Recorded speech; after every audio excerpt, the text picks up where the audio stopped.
Buenas tardes, espero que estén muy bien. Vamos a empezar con la exposición de los tres teoremas más importantes en la culminación del curso de cálculo multivariado.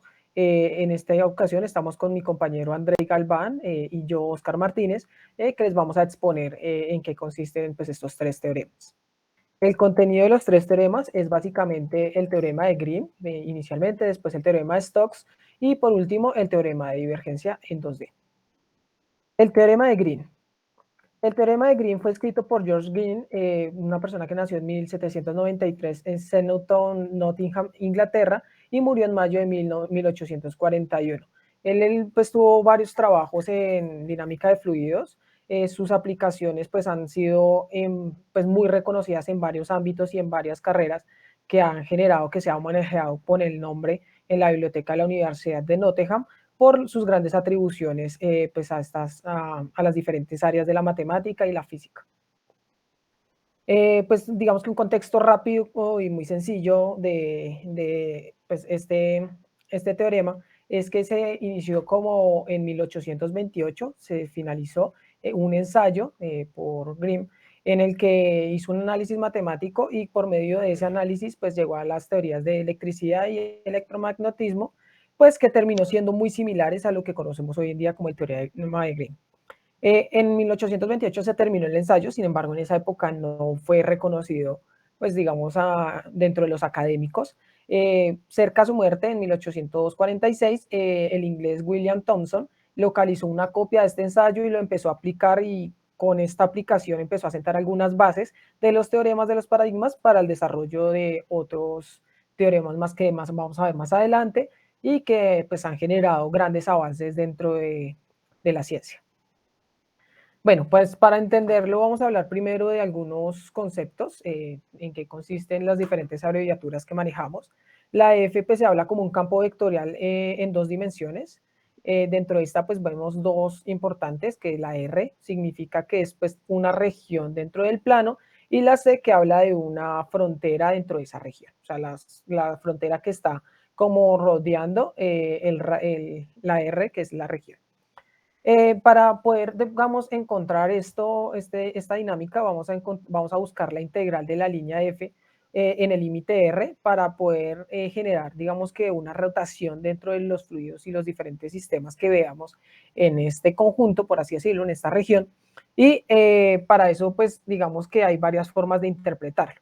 Entonces, pues, digamos que como es una rotación de la región C, de C en la región, entonces vemos que es la doble integral en R, delimitada por R, en la rotación 2D de F, pues, que ya lo hemos visto anteriormente, eh, eh, con respecto a dA. También lo podemos ver como la integral circular o redondeada de F, pues que digamos que lo podemos también ejemplificar con P y Q, las ecuaciones que digamos van a delimitar nuestro espacio de trabajo o nuestra región. Digamos que para poderlo entender un poco más sencillo, pues tener, digamos, algunos tips importantes dentro de este teorema, podemos ver esto como una forma de coger una figura y empezarla a partir en miles de pedacitos, en cientos de pedazos pequeños, pues digamos que para poder sacar una región entendible y con un margen de error menor. Por eso lo vemos como una sumatoria dentro de la integral de f o la integral circular de f con respecto a dr. ¿Listo? Otro concepto que es importante tenerlo en cuenta es, pues digamos que la rotación de estas diminutas partes dentro de la región acotadas por C, encontramos que es también, o lo podemos visualizar también como la doble derivada de R con respecto a la rotación de 2D de F con respecto a dA. Entonces, como lo vimos ahorita, la rotación y los movimientos son las interacciones entre las partes. Y ya para finalizar, pues las ecuaciones o los dos puntos que trabajaríamos, que es P y Q, que lo podríamos denotar de diferentes formas. Entonces, la integral de P más Q, que es igual a la doble integral de la derivada de dq con respecto a dx, menos la derivada de P, o sea, las ecuaciones, con respecto a dy. Entonces, esto es lo que más vamos a utilizar para ver los ejemplos más adelante. Y pues digamos que la de abajo es una pequeña demostración de cómo por medio de los vectores también podemos trabajar para poder, digamos, solucionar el teorema. El ejercicio de ejemplo, vamos a ver inicialmente una ecuación, bueno, dos ecuaciones, f y g. F viene siendo x al cuadrado menos 4 por la agrupación de x al cuadrado menos 1. Y g viene siendo 4 menos x al cuadrado. Entonces vemos dentro del ejemplo o el ejercicio la siguiente descripción. Sea D la frontera orientada en el sentido de las manecillas del reloj de esta región, calcule la siguiente integral. Entonces nos da una integral circular de x al cuadrado de por y de x menos y al cuadrado de y. Pues digamos que hay una figura que representa la interacción entre las dos ecuaciones, la función de x y la de g. Para poder empezar con esto, pues lo primero que vamos a hacer es sacar los límites con los que vamos a trabajar las dos integrales definidas dentro de estas dos ecuaciones, o cómo vamos a sacar esos límites. Lo primero, la segunda derivada la vamos a sacar con respecto a la igualdad de las dos ecuaciones que vimos anteriormente. Digamos que la solución de esas dos o esa igualdad va a ser 2 y menos 2. Entonces ahí podemos encontrar, digamos que una equivalencia, y encontramos los dos límites en los que trabajaríamos. Y la primera derivada, integral, vemos la región que está definida sobre las dos ecuaciones que también vimos anteriormente. Entonces, digamos que no hay mayor pierde con la delimitación de estas dos integrales. Listo. Ahora, una vez sacamos esos límites, digamos esas definiciones de las integrales, vamos a empezar a sustituir digamos que las derivadas parciales que hicimos inicialmente con las ecuaciones, con la derivada inicial, lo reemplazamos dentro de las dos integrales ya definidas y empezamos a resolver. Entonces, resolvemos la primera integral definida, pues que nos da el valor que se encuentra aquí abajo, en la que lo hicimos con respecto a dy, porque pues digamos que la primera que se tiene que hacer, porque es en contra de las manecillas del reloj, pues empezamos con dy. Digamos que ahí nos da una definición muy sencilla de la de integral, pues no es una integral complicada, entonces simplemente sacamos la integral y pasamos a factorizar para hacer más sencilla pues la siguiente integración. Ahí lo podemos volver a ver, la integral bajo la factorización de la integral pasada, queda como menos x al cuadrado por x al cuadrado menos 4 de dx. Resolvemos el paréntesis para poder hacerla más sencilla aún y poder simplemente distribuir la integral en las dos partes de la función, y queda 4x al cuadrado a la 4 menos x a la 6 de x. Aquí pasamos, resolvemos la integral, pues también eso es una integral muy sencilla, simplemente pasamos la integral a los dos puntos, hacemos nuevamente la integral y definimos los límites, como lo hicimos anteriormente, y básicamente sustituimos en la respuesta de la integral, que es 4x a la 5 sobre 5 menos x a las mx a la 7 sobre 7. Y pues hacemos las equivalencias, sacamos la resta del superior menos el inferior, y eso pues nos da lo que ven en la parte de abajo, y ahí ya está pues solucionada como tal, por medio pues, de operaciones entre fracciones, el tema de la respuesta, que sería 512 sobre 35. ¿Listo? Eso pues es básicamente el teorema de Green. Vamos a pasar al siguiente teorema. Bueno, el siguiente es el teorema de Stokes. Sigue, Oscar, por favor. Bueno, el contexto histórico. Este teorema se nombra así gracias a George Gabriel Stokes, quien nació en 1819 y murió en 1903.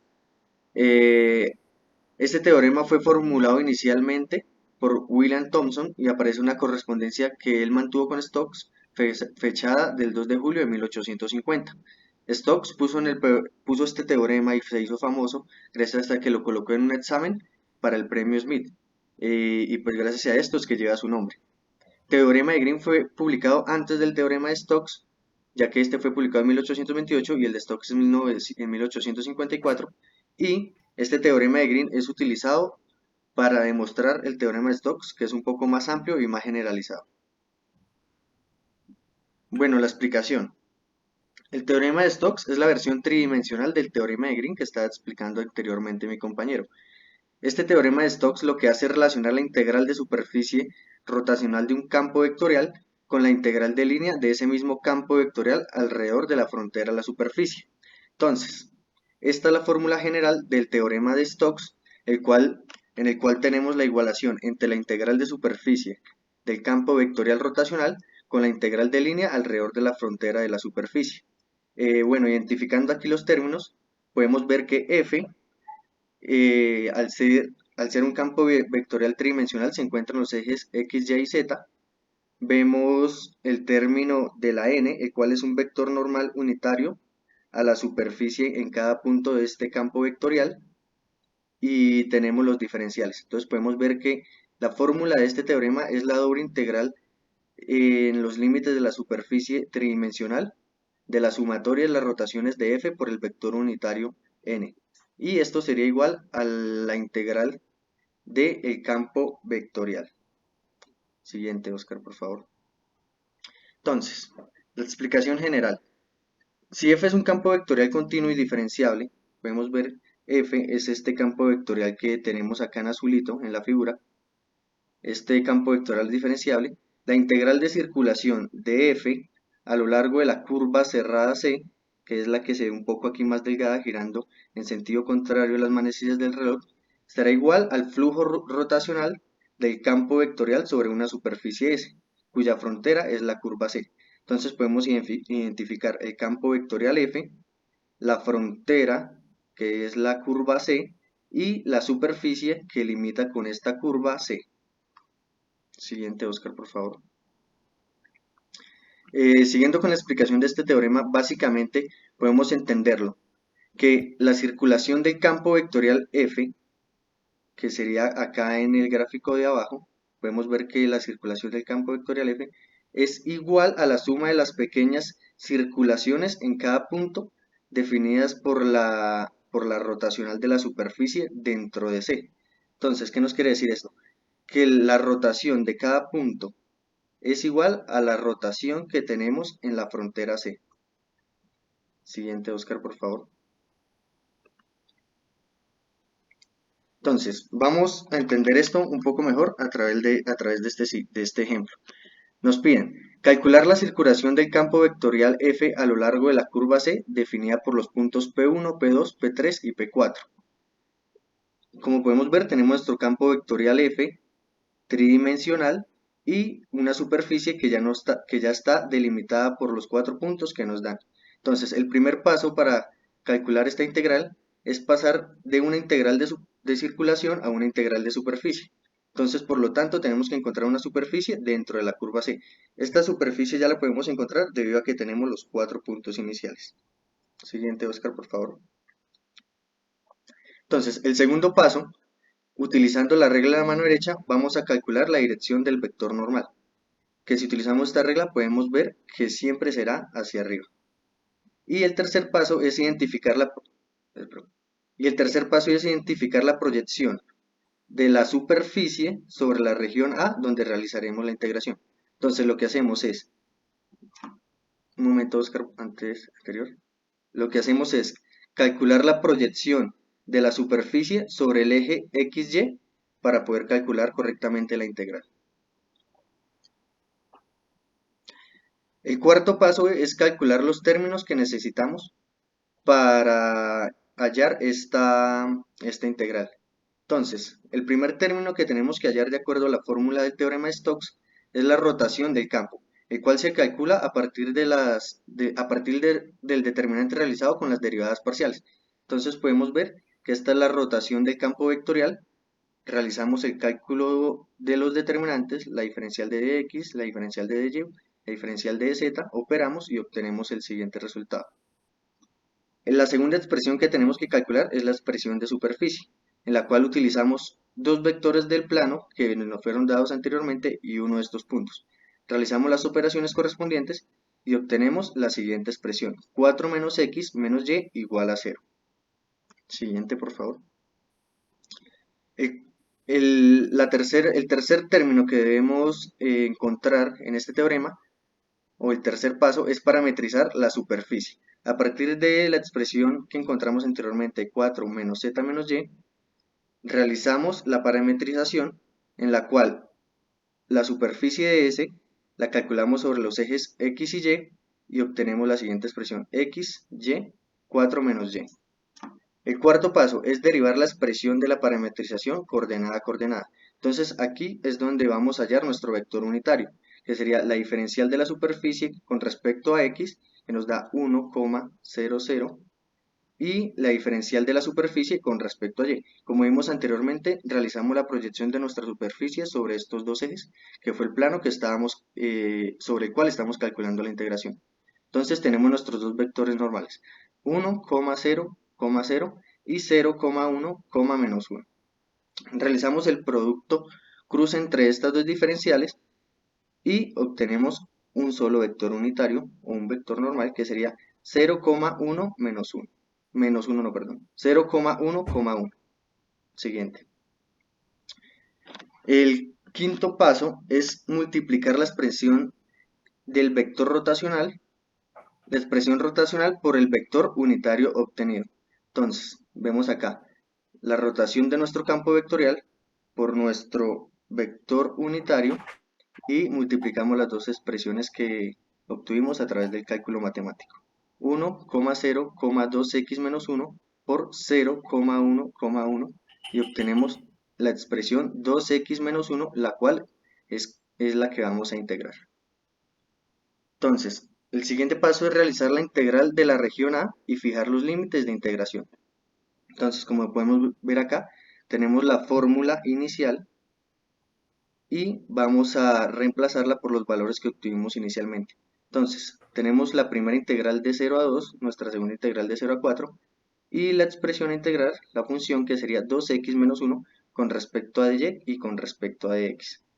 Realizando esta integración, empezando por la primera, que sería con los límites de 0 a 2, podemos obtener un diferencial con respecto a dy. Seguimos integrando y obtenemos finalmente nuestra expresión de 24, lo que quiere decir que la integral de circulación de la curva C a través del campo vectorial es igual a 24. Listo. Ahora para culminar los teoremas que estamos viendo, vamos a ver el teorema de divergencia.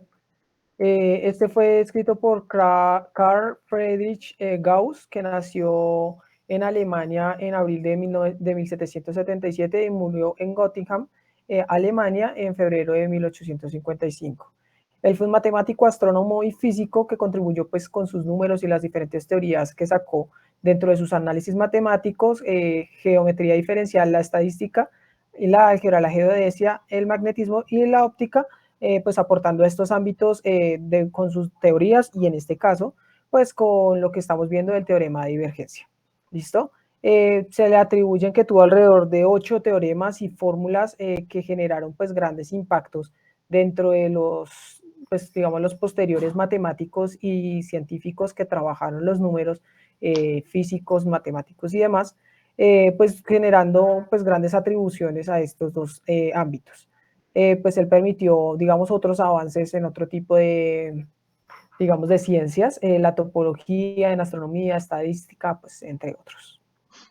Un contexto rápido es en 1835, pues también fue creado, tuvo pues su nombre como teorema de Gauss por su creador, pero realmente fue publicado hasta 1867, pues que ya se volvió como una parte fundamental dentro de la teoría de la potencial y la física, pues por sus atribuciones a las diferentes respuestas a pues digamos, contextos o temas físicos.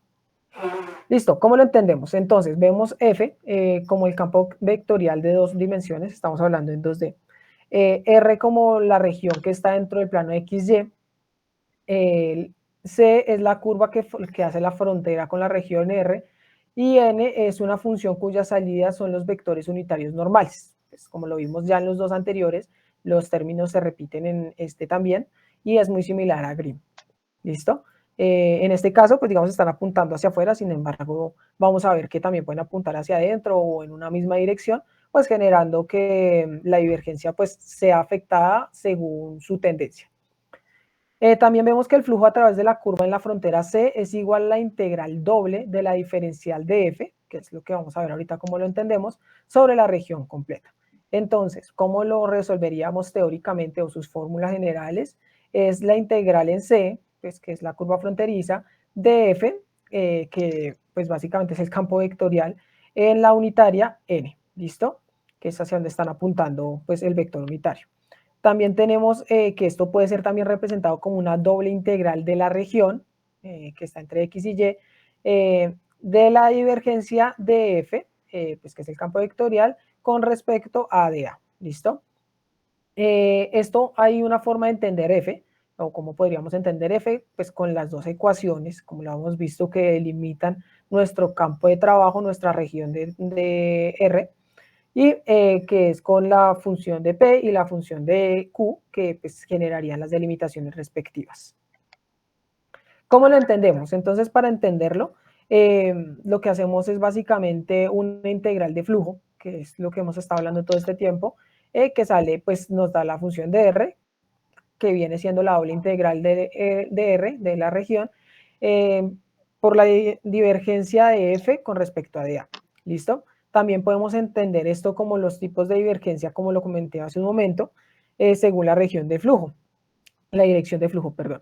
Entonces, la divergencia cuando F es menor a 0, entendemos que el vector unitario está apuntando hacia el centro de la figura o de la región delimitada. Si es mayor a 0, está apuntando hacia afuera de la región delimitada. Y cuando es igual a 0, perdón, están apuntando hacia la misma dirección. ¿Listo? La divergencia. Entonces, cuando también podemos entender la región delimitada de P y Q, cuando se denota de la siguiente forma. ¿Listo? Entonces, la integral redondeada con respecto a C, de P con respecto a de Y, la integral con respecto a de Y, y de menos Q con respecto a de X, que es pues, la integral que estaríamos ejecutando. Esto también viene siendo igual a la doble integral de la región de la derivada de P con respecto a de X más la diferencial o la derivada de Q sobre la derivada con respecto a de Y, perdón. Esto pues lo vemos exactamente igual con respecto a J al ser en dos dimensiones y entendemos pues que es una operación sencilla de integrar y de hacer sumas vectoriales según corresponda pues para poder solucionar de forma oportuna el ejercicio. Y listo, eso es todo. Agradecemos todo mucho por su tiempo. Dejamos algunas referencias al final. Gracias.